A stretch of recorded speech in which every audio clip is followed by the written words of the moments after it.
The United States has stopped winning wars. It has stopped winning wars since World War II. And the question is, why have we stopped winning wars?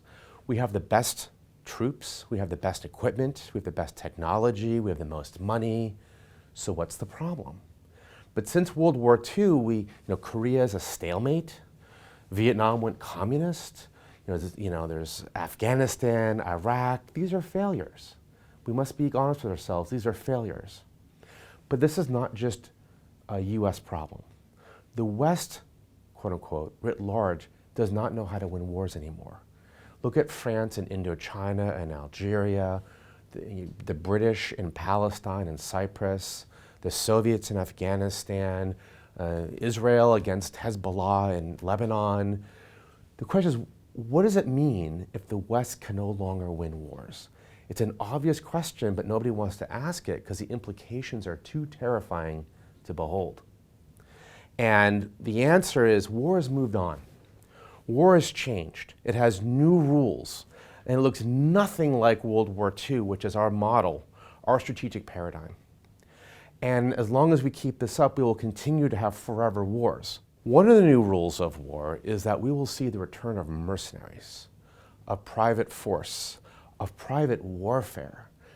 They say mercenaries is the second oldest profession. Private war has been around for a very long time, but we've forgotten it.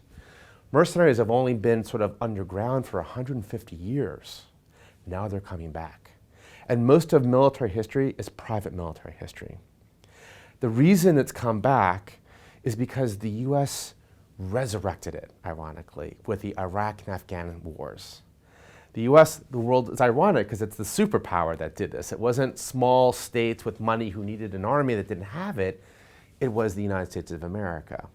And the reason the US did this is because policymakers thought the Iraq War and the Afghanistan War would be very short, easy wars.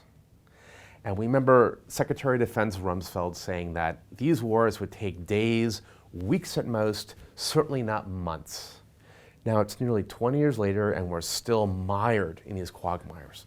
We're still stuck in these entrenched places in South Asia and the Middle East. One of the solutions that's being considered is replacing all American troops in Afghanistan by mercenaries.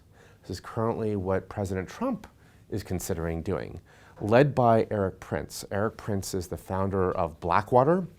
Blackwater was a large private military company that in 2007 massacred 17 civilians in Baghdad, and it became one of the low points of the Iraq War. He is the sister of Betsy DeVos, the Secretary of Education, and is using political connections for the biggest paycheck of his career.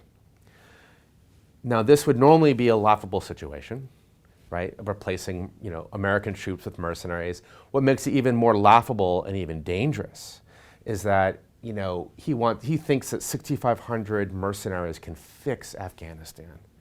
Now, at the height of the Afghan war, there was 140,000 NATO troops in Afghanistan, which couldn't do anything really in Afghanistan. And now the Taliban control more of Afghanistan. So what is Erik Prince going to do with 6,500?